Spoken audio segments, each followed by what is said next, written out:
सभी छोटे बड़े श्रोताओं को सुनीता भटनागर का प्यार भरा नमस्कार। ऑडियो स्टोरीज के हमारे चैनल कहानी जगत में आप सभी का स्वागत है। हिंदी कहानियों की श्रृंखला में आइए आज सुनते हैं हुस्न तबस्सुम नेहा जी द्वारा रचित कहानी और दिन पलाश हुए। अव्वल अव्वल की दोस्ती है अभी, एक गजल है कि हो रही है अभी। कुर्बतें लाख खूबसूरत हों, दूरियों में भी दिलकशी है अभी। मन के बाहुपाश में आज भी वो दिन ठहरा पड़ा है। वैसे ही जब कासनी रंग के फूल खिलना शुरू ही हुए थे हमारे होंठों पर, देहों में ऋतुओं का आना जाना शुरू भर हुआ था। पोर पोर को वक्त के हाथ हल्के हल्के सहला रहे थे। हमारी वह हमसे गोतम गोता थी और हम एक अनदेखी दुनिया को फतह करने की फिराक में थे। हमारी कक्षा में कई रंग के चांद थे जिनमें सबसे सुंदर तुम थे।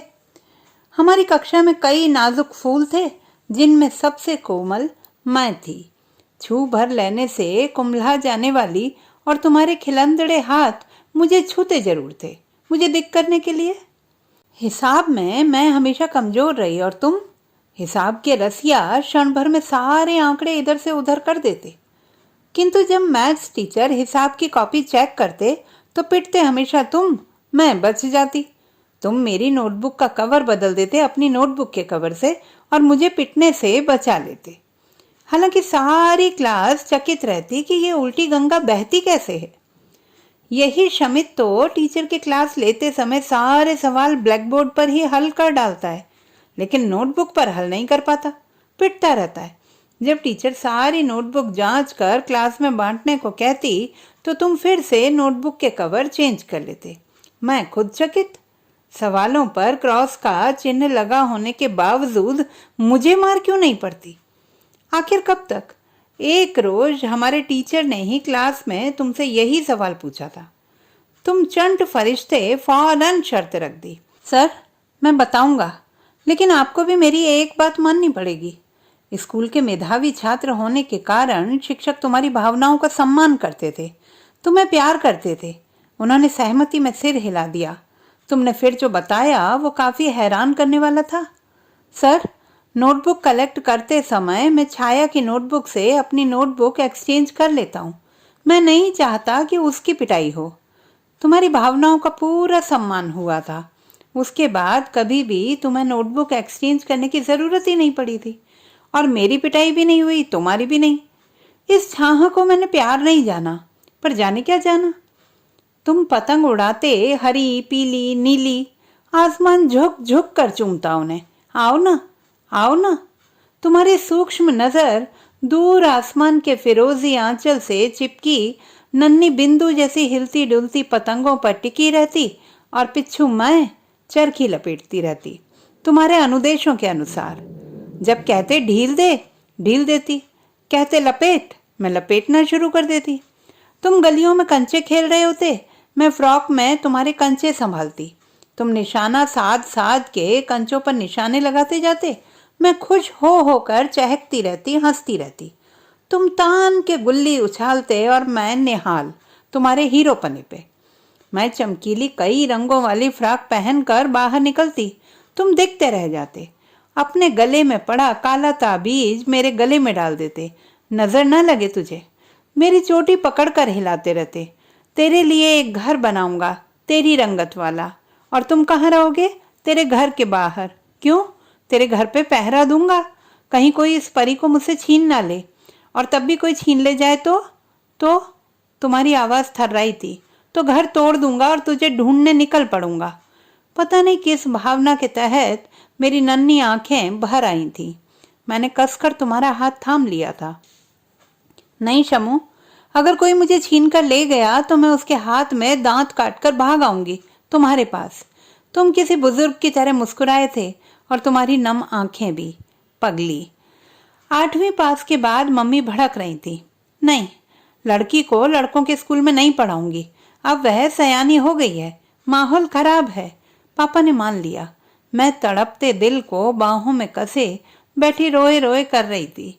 ये कौन सी जिद है मम्मा की? शमू के बगैर तो मैं एक कदम चल ही नहीं सकती। मेरी सीट कौन छेकेगा? मेरी नोटबुक कौन कंप्लीट करेगा? पानी कौन लाके पिलाएगा? ये तो बड़ी मुश्किल हो जाएगी। अंततः स्कूल छोड़ना ही पड़ा था। हमारी पढ़ाई बेमन की तरह रह गई थी। मैं लास्ट बेंच पर चिपकी बिसूरती रहती, भीतर ही भीतर सोचती रहती, कैसे हो तुम?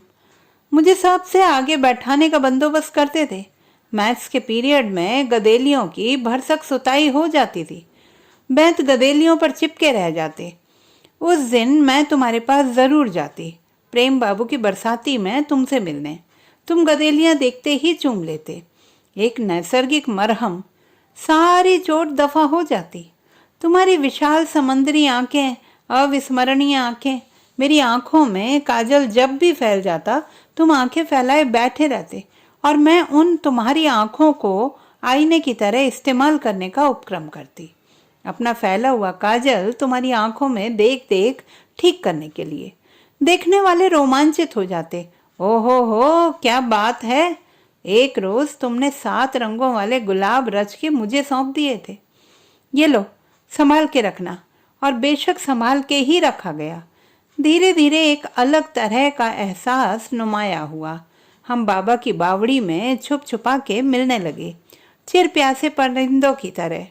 हरी हरी घास पर पड़े पड़े हम क्या क्या मंसूबे बनाते रहते। वक्त आने दे हम भी ऐसा याद गुल तराशेंगे खारजारों से। तुम ख्वाबों के पंखों से मुझे बांधते रहते। मैं चित पड़ी उन ख्वाबों का आसमान में सच होना देखती रहती। तुम उलाहते, सुन रही हो न छाया? और मैं तुम्हारे सीने पे सिर रख देती। मगर ये सपना कब सच होगा शमित? मेरे सिर को सहलाते हुए तुम बोलते। तब जाने मन, जब तुम मुस्कुराओगी। मैं मुस्कुराई थी और पूरी कायनात मुस्कुरा उठी थी। किंतु जल्दी ही ये मुस्कानें खंडहर में तब्दील होने लगी। छज्जों से टपकती बरसाती बूंदों की तरह रीढ़ की हड्डी में उतरती हुई, जैसे रस्तों पे खाइयां उग आई हों। जी में अमृत घोलते तुम्हारे शोक लफ्ज और लहजा। इतना शफाक है तेरा चेहरा, आईने झिलमिलाने लगते हैं। कहीं बबूल की टहनियों में फंसा फंसा के लहूलुहान हो गए थे। सहसा सारे मौसम हाशिए पर चले गए। एक वेदित असह्य समय। बिल्कुल ही विरक्त और हताश सी उस दिन तुम्हारे समीप आके बैठी थी मैं। तुमने 12 छेड़ा, मगर मैं निरपेक्ष भाव से उचाट सी ही रही। तब तुम बोले थे, हल्के से दुपट्टा मेरा खींचते हुए, क्या हुआ हमारी छाया रानी को? मेरी आंखों में अंजुरी भर बादल भर आए थे।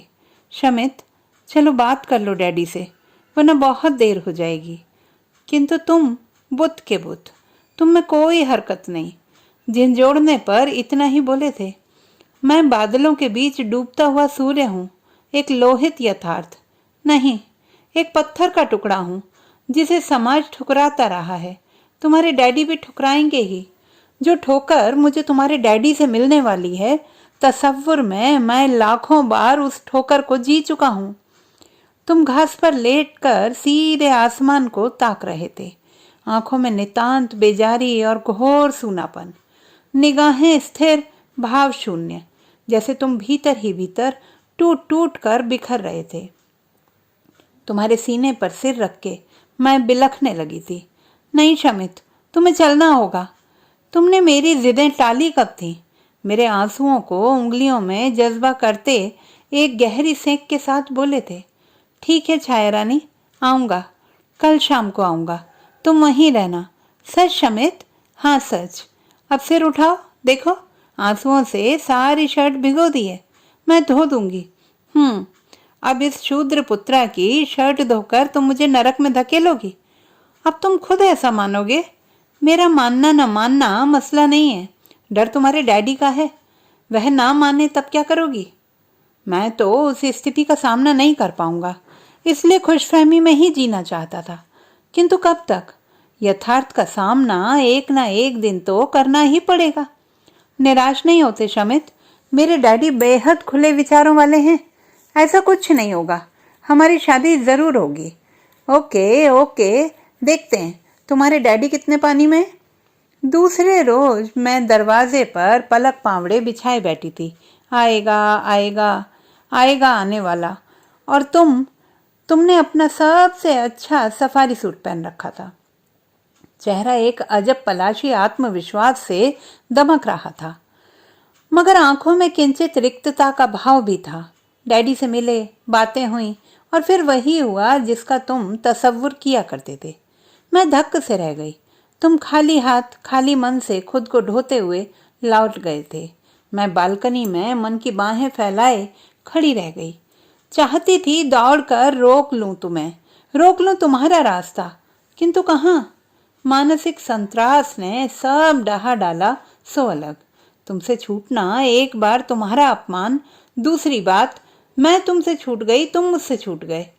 हम दोनों एक दूसरे से छूट गए, किंतु दूसरे खलनायकों की तरह डैडी ने मुझ पर किसी तरह का अंकुश नहीं लगाया। न चीखे न चिल्लाए। बाहर आते जाते तुम्हें तलाशती रहती, किंतु तुम ऐसे गायब हुए कि बस। कुछ दिनों बाद सुना डैडी ने अपने दोस्त के बेटे से मेरा रिश्ता तय कर दिया। मैं फिर भी तुम्हें तलाशती रही, एक मौन तप लिए, हताश और निराश। फिर 7 फेरों का समय भी आया, मगर मैं ऐन वक्त पे मंडप से भाग निकली। आते आते बेला को एक पर्चा थमा आई थी। तुम कभी भी उससे मिलो तो दे दे तुम्हें, और कहा कि कह देना मैं जीवन के अंतिम क्षण तक तुम्हारी प्रतीक्षा करूंगी। विवाह शब्द को चुटकियों में मसल डाला था और गुवाहाटी आ गई। अब यहाँ वंचित महिलाओं के आश्रम में स्वयं को खपा रही हूँ। 100 तरीके की महिलाएं हैं, जिनमें मैं अलग अपनी तरह की। बेशक मैं भी वंचित हूँ, तुमसे वंचित। पुरवाइयाँ जब सहलती हैं तो तुम याद आते हो, पछुआ मंद मंद गुनगुनाती है तो तुम याद आते हो। शायद तुम्हें भी याद आती हो। मुंडेरों से कोई मायूस सी आवाज आती है। कोई तो याद हमको भी पसे दीवार करता है। भड़ाक की आवाज से सारी खिड़कियां एक साथ खुल गईं और हवा के कई एक झोंके कमरे में भर भरा के घुस आए। कमरा हल्की नमी से तर गया। बस ऐसे ही झोंके तो उसमें टीस घोल जाते हैं और वह कहीं की नहीं रह जाती। जब स्मृतियों का ताप बढ़ता है तो वह इसी डायरी को ले लेकर बैठ जाती है। आरंभ से अंत तक पढ़ती है। तब लगता है एक युग पकड़ में आ गया है। बेशक डायरियां लिखते समय पकड़ में आ सकता है, या यूं कहें कि विगत। ऐसे ही कितने ही लोहित क्षण चस्पा हैं उसकी दैनंदिनी में। जब भी जी चाहे वह लफ्जों का पुल पार करती हुई समय के उस पार जा खड़ी होती है, जहां उसके युग का उजाला स्वांग भर भर कर नाच रहा होता है। इन 10 वर्षों में 1000 बार उसने उस डायरी में दर्ज समय जिया है। इस नेपथ्य को जी के वह पूर्णतः पाती है। क्षण भर को लगा है कि वह उसी बाबा की बावड़ी की क्यारियों के निकट हरी मुलायम घास पर पड़ी हुई है। आंखें मूंदे मूंदे वह हरी घास का मुलायमपन कल्पित कर रही थी। धीमे धीमे लहजे में सिस्टम पर धीरे धीरे दिल में टीस घोलने वाला गीत लहरा रहा था। सुबह ने सेज से उठते हुए ली अंगड़ाई, आए सुबह तू भी जो आई तो अकेली आई। मेरे महबूब मेरे होश उड़ाने वाले, मेरे मस्जूद मेरी रूह पे छाने वाले, आ भी जा ताकि मेरे सजदों का अरमा निकले, आ भी जा आके तेरे कदमों पे मेरी जान निकले। अचानक सिस्टम से सुरीली लय आनी बंद हो गई। टप से आंखें खोल दी उसने। सामने उसकी असिस्टेंट खड़ी उसे सूचित कर रही थी, छाया मैम, इस इतवार को 3 स्टार में सामूहिक विवाह का आयोजन किया गया है। यह आयोजन गुवाहाटी के उद्योगपति शमित राय की ओर से किया गया है। ये वर्ष में एक बार इसी अक्टूबर माह में इसका आयोजन करवाते हैं। इसमें कोई भी भाग ले सकता है, चाहे गरीब जोड़े हों या प्रेमी युगल। और तो और अंतरजातीय विवाह भी होते हैं। शिवा बड़े उत्साह से बता रही थी। आगे बोली, ये सब यूं ही नहीं होता। इसके लिए जुलाई महीने में आवेदन फॉर्म आमंत्रित किए जाते हैं। इसके लिए अलग ऑफिस भी है, वहीं से फॉर्म लिया जा सकता है और वहीं जमा भी होता है। कुछ रुक कर, छाया मैम, हमारी और सलीम की शादी भी ऐसे ही हुई थी। क्षमा, किंतु बग गई तो बग गई। छाया ने सुनाई कब? जी में हलचल सी मच गई। क्या नाम बताया तुमने? शमित राय। ये असल में राजस्थान के कोटा जिले से हैं शायद। बाद में यहाँ आए तो यहीं रह गए। पहले तो मैं इन्हीं के यहाँ राम रहीम धाम में काम करती थी। बड़े रहमदिल इंसान हैं। ये लीजिए इनविटेशन कार्ड। जैसे शरीर प्राणहीन हो गया, जी डूबने लगा। कमजोर हाथ से कार्ड थामा, कई बार उल्टा पलटा। हर बार शमित राय इन्हीं शब्दों पे आकर दृष्टि ठहर जाती। हाँ, ये मेरा ही शमित है। शीबा कब चली गई सिस्टम ऑन करके, उसे पता ही नहीं चला। वह तो इसी एक सवाल में उलझी थी। शमित, तुम मिले तो यहाँ मेरे ही पास। कार्ड पे प्रिंट कांटेक्ट नंबर पर उसने फोन घुमा ही दिया, जाने कब। चेती तब जब उधर से कहा गया, हेलो हेलो हेलो। जी मैम, शमित से बात करना है। आई मीन शमित साहब से। उनसे बात करने के लिए आप रात 10 बजे के बाद फ़ोन लगाइए। फ़ोन बंद। किंतु ताप कहाँ। उसने फिर लगाया। सर अर्जेंट है, मुझे उनका सेल नंबर दे दीजिए। उसने दिया। छाया ने लिखा। डायल करने लगी, मगर उधर से आती आवाज़ सुनकर सन्न रह गई। यकीन ही ना हुआ कि ये शमित है, उसका शमित, सपनों से प्यारा शमित। इसी आवाज़ के लिए तो कान तरस गए थे, आत्मा तड़प रही थी। उधर से हल्की झुंझलाहट। भाई बोलो, कौन है? मैं छाया चौहान। छाया। कहते कहते वह रो दी। 10 साल से थमा हुआ बांध टूटकर बह चला था। उधर सुनने वाला जैसे सकते में, स्वर कांपा था। कहाँ हो छाया? विवेकानंद आश्रम में। मैं आ रहा हूँ। वह सेल बंद करके आंसू पहुँचकर खुद को संयत करने लगी थी, किंतु वर्षों से जमे आंसू कहाँ थमने वाले थे। चुपचाप आंखें मूंद के दोनों हाथों में सिर लिए बैठी सुबकती रही और 10 वर्ष पहले वाले शमित को टटोलती रही। कुछ ही क्षण बीते होंगे कि दरवाजे पर दस्तक हुई। आंखें खोली, सामने शमित। अरे, शमित तो हवा की चाल से आया है। इतनी जल्दी? शरीर ठंडा पड़ गया, मन भारी, हिलने तक की ताकत छिन गई, उठने की शक्ति तक नहीं। आंखें फाड़े देखती रह गई। विश्वास नहीं हो रहा था कि किस्मत एक दफा फिर से उसके पाले में ढेरों उपहार छोड़ जाएगी। यही सुगम उपलब्धता व्यक्ति को साकित कर जाती है। शमित ही आगे बढ़कर आए, उससे लगकर बैठ गए और उसे गहरी सेंक के साथ एक आवेग से बाहों में भर लिया। वह बिलख बिलख के रो पड़ी थी। शमित उसके आंसुओं में भीगते बोले थे, पगली छाया, तुम्हें ही तो ढूंढने यहाँ आया था। तुम्हारा संदेश बेला ने दिया था, तुम नहीं मिली तो यहीं रह गया। खाली हाथ वापस कैसे जाता? संकल्प लेके आया था, कोटे जाऊंगा तो तुम्हें लेकर, वरना नहीं। मेरी आंखों में आज भी वह समय ठहरा हुआ है शमित। मैं आज भी उसी चुक गए समय के साथ जीती हूँ, ऐसे ही जी पाती हूँ।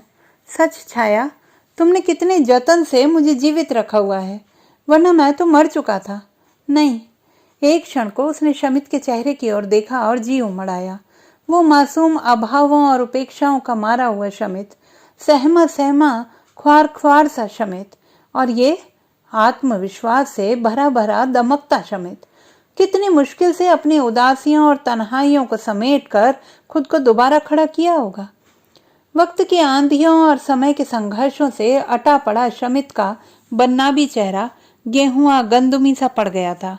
वेट, ठीक ठीक, बालों में वही सुघड़ता, व्यक्तित्व में परिपक्वता, किंतु आंखों में विशाल सूनापन। पलाशी होंठ कांप रहे थे।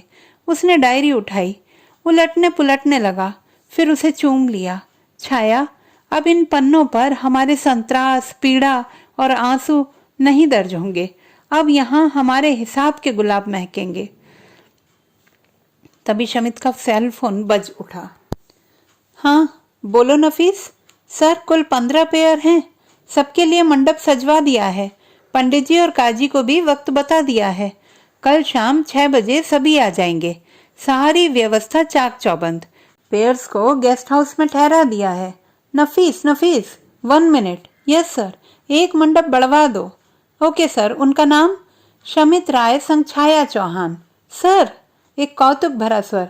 यस सर, तुम तैयारी करो। हल्की हंसी। छाया की आंखों में फिर सागर उमड़ आए तो शमित ने उलाहना दिया। छाया, अब रोती भी रहोगी या अपने घर भी चलोगी? तो दोस्तों ये थी हमारी आज की कहानी। आपको कैसी लगी कमेंट बॉक्स में लिखना ना भूलें। चैनल को सब्सक्राइब करें, लाइक करें और मित्रों के साथ शेयर करें।